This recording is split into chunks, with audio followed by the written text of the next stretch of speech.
চট্টগ্রাম কক্সবাজার মহাসড়কে যাত্রীবাহী বাস ও একটি মাইক্রোবাসের মুখোমুখি সংঘর্ষ এবং দুর্ঘটনা কবলিত মাইক্রোবাসটিকে অপর একটি মাইক্রোবাসের পেছন থেকে ধাক্কায় ৭ জন নিহত হয়েছেন। সকালে মহাসড়কের চুন্তি জাঙ্গালিয়া এলাকায় দুর্ঘটনা ঘটে। বিষয়টি নিশ্চিত করেছেন লোহাগড়া থানার ওসি আরিফুর রহমান। প্রত্যক্ষদর্শীরা জানান, কক্সবাজার থেকে চট্টগ্রামগামী রিল্যাক্স পরিবহনের দ্রুত গতির একটি যাত্রীবাহী বাস চুন্তি জাঙ্গালিয়া এলাকায় একটি বাঁকে পৌঁছে ব্রেক করতে গেলে বাসটির সামনের অংশ ঘুরে যায়। এতে বাসটি মহাসড়কে আড়াআড়ি হয়ে গেলে বিপরীত দিক থেকে আসা কক্সবাজারগামী দ্রুতগতির একটি মাইক্রোবাসের সঙ্গে সংঘর্ষ হয়। এ সময় কক্সবাজারগামী দ্রুতগতির আরেকটি মাইক্রোবাস দুর্ঘটনা কবলিত মাইক্রোবাসটিকে পেছন থেকে ধাক্কা দিলে ঘটনাস্থলে ৭ জন মারা যান।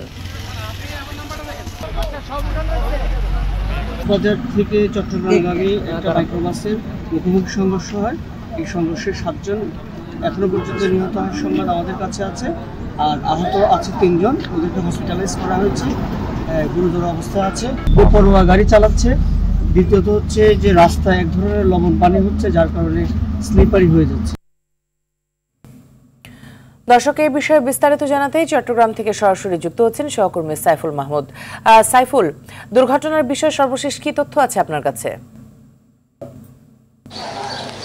জি মৃত্যু, আসলে যেমনটি বলেছেন, আমি শুরুতেই বলবো, গত ঈদের দিনেও কিন্তু একই জায়গাতে কিন্তু ৫ জন, দুটি বাসের মুখোমুখি সংঘর্ষে ৫ জন নিহত হয়েছেন এবং গতকালও কিন্তু এক মোটরসাইকেল আরোহী একই জায়গায় নিহত হয়েছেন এবং আজ সকাল 8:30টার সময় চট্টগ্রামগামী রিল্যাক্স পরিবহনের যে বাসটি আসলে একটি বাঁক অতিক্রম করার সময় সেখানে কিন্তু হার্ডলি ব্রেক করার সাথে সাথে বাসটি কিন্তু রাস্তার মধ্যে আড়াআড়ি হয়ে যায় এবং কুষ্টিয়া থেকে কক্সবাজারের একটি পর্যটকবাহী মাইক্রোবাস যখন এই বাসটিকে আড়াআড়ি বাসটিকে আসলে ধাক্কা দেয়, পিছন থেকে আরেকটি মাইক্রোবাস কিন্তু আসলে এই বাসটিকে আড়াআড়ি করা বাসটিকে যখন আরেকটি মাইক্রোবাস ধাক্কা দেয়, সেখানে কিন্তু আসলে দুটি মাইক্রোবাসের অংশগুলো ক্ষতিগ্রস্ত হয় এবং ঘটনাস্থলে কিন্তু ৭ জন নিহত হয়েছেন। এই ৭ জনের মধ্যে ৩ জন নারী রয়েছেন, একজন ৭ বছরের শিশুকন্যা রয়েছেন এবং বাকিরা পুরুষ হয়েছেন এবং আহত হয়েছেন ৩ জন। এই ৩ জনকে এই মুহূর্তে কিন্তু চট্টগ্রাম মেডিকেল কলেজ হাসপাতালে আনা হচ্ছে। যেহেতু চট্টগ্রাম মেডিকেল কলেজ হাসপাতাল থেকে এটি দূরত্ব ৪ ঘন্টা, সেজন্য কিন্তু সময় লাগতেছে। যেহেতু ঘটনাটি ঘটেছে 8:30টায়, এই জন্য কিন্তু আরেকটু সময় নেবে। আমরা কথা বলেছিলাম এখানকার ইমার্জেন্সি ডাক্তারের সাথে, তারা জানালো তারা বিষয়টি জানে এবং তারা অবহিত আছেন। তারা যদি রোগী আসে তারা কিন্তু সব ধরনের ব্যবস্থা নেবেন বলে জানিয়েছেন। তবে এখানে কিন্তু আমরা ফায়ার সার্ভিসের সাথে কথা বলেছিলাম, তারা জানালো আসলে ঢাকা চট্টগ্রাম কক্সবাজার মহাসড়কে কিন্তু আসলে বেপরোয়া গতির গাড়ি চলাচল করে, সেজন্য কিন্তু আসলে প্রতিনিয়ত কোথাও না কোথাও দুর্ঘটনা ঘটছে।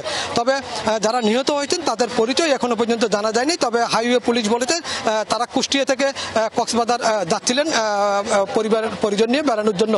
তবে তারা জানালো আসলে তাদের খবর দেওয়া হয়েছে, পরিজন নিয়ে আসলে তাদের ডেড বডিগুলি হস্তান্তর করা হবে। তবে যদি পরিজন চায় তাহলে কিন্তু ময়নাতদন্ত হবে না, আর ময়নাতদন্ত যদি করতে চায় তাহলে কিন্তু চট্টগ্রাম মেডিকেল কলেজ হাসপাতালে ওদের ডেড বডিগুলি আনা হবে। এখন নির্ভর করবে পরিজন কবে নাগাদ আসবে কুষ্টিয়া থেকে, তার উপর তাদের ডেড বডিগুলি আসলে হস্তান্তরের বিষয়টি তারা জানাবেন। তবে যারা আহত হয়েছেন তাদেরকে খুব দ্রুত চট্টগ্রাম মেডিকেল কলেজ হাসপাতালে আনা হচ্ছে এবং তাদের মধ্যে কয়েকজনের অবস্থা কিন্তু আশঙ্কাজনক বলে ওইখানকার হাইওয়ে পুলিশ জানিয়েছেন। মৃত্যু, এই ছিল দুর্ঘটনা নিয়ে আমার কাছে এই মুহূর্তে সর্বশেষ তথ্য। অসংখ্য ধন্যবাদ আপনাকে আমাদের সাথে যুক্ত হওয়ার জন্য।